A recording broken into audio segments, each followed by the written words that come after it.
Everyone, welcome to another video of the series Security Pathshala. And today we are going to see a one very interesting and important topic, which is CPA Security. Myself Jatin, I am MTech student at IIIT Hyderabad. So let's get started. So to understand the CPA Security, we first need to understand why the one-time pad scheme fails. What are the disadvantages of the one-time pad scheme? Also, to overcome those disadvantages, we need to redefine the goals for the new scheme.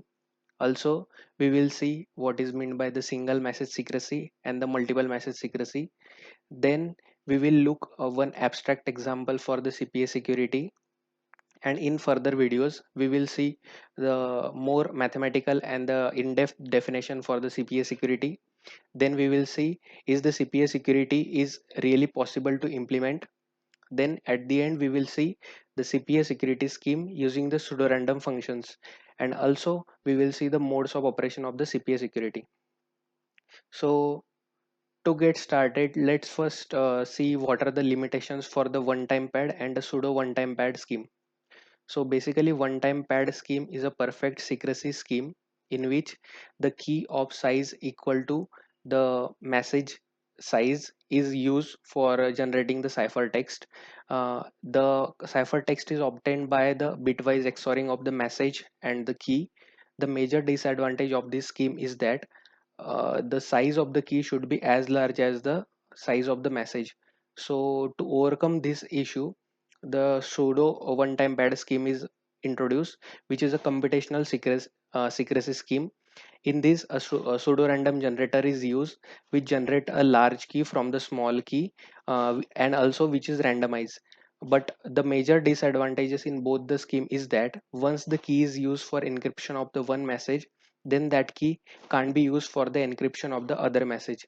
So this limits the scheme, and hence to encrypt the multiple message, multiple keys will be needed. So to overcome this, we need to redefine the scheme. Also, one more thing, both the schemes are vulnerable to the CPA attack.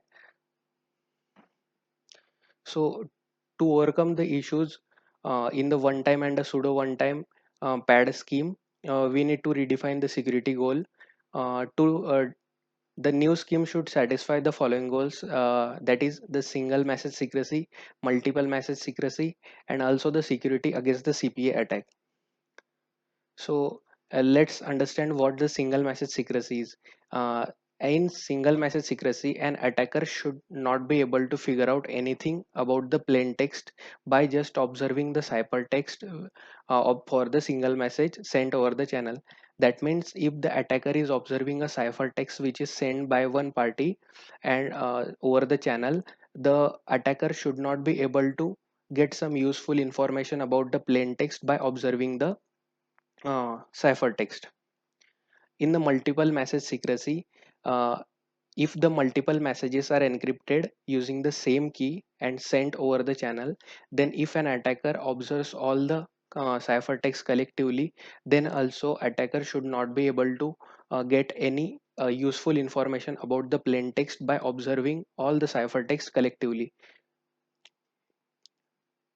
Now as we have seen that this one time pad and pseudo one time pad scheme has the limitation that if the key is used for encryption of the one message, then it can't be used for the encryption of the other message. So intuitively also it can't be able to satisfy the condition for the multiple message secrecy. Also in order to deal with the chosen plaintext attack, we need to define a one new scheme.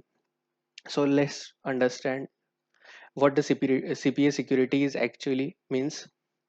Consider the two parties communicating over a channel with the shared key K. Now let's say an attacker is choosing some plain text messages, and it is asking the encryption oracle just to get the corresponding ciphertext for that plain text. And the attacker is doing this to get the information about the encryption scheme which is used to encrypt the plain text to the ciphertext.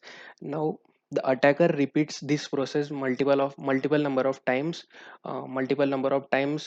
as it has an access to the encryption oracle, which is basically a black box which is allowed to get the corresponding ciphertext for the plain text message. Now, in order to have the CPA secure system, provided a prior knowledge about the plain text and the ciphertext pair, an attacker should not be able to get any new information from the new ciphertext.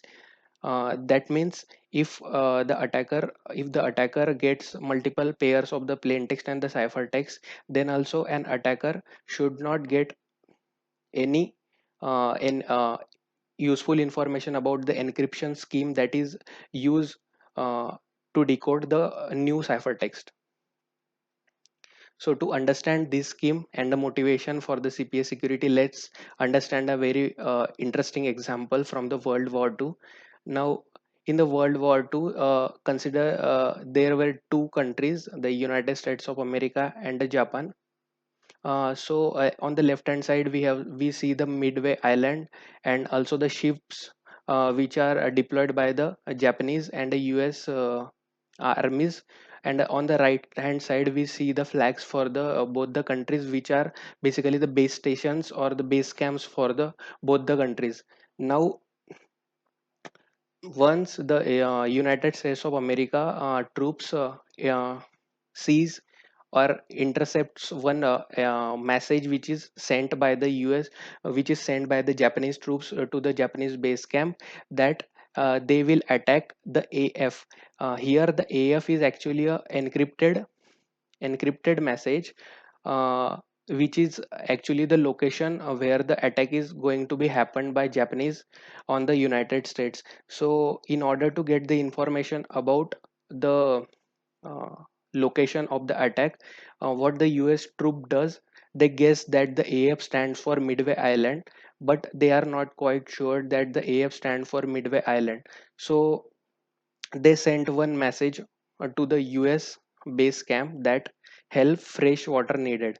Now what the Japanese troops sees that uh, the US troops sends the message that fresh water needed to US base camp.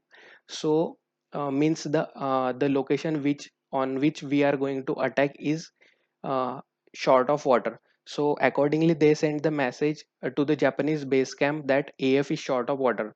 Now, what the US troops sees that the AF will surely stand for the Midway Island, and in this way, by composing one plain text message, the US troops gets the information about the place where the attack is going to be happened.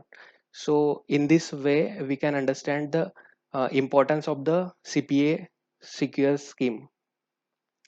So this is all about the basics of the CPA security, and in the next video we will see the formal definition for the CPA security.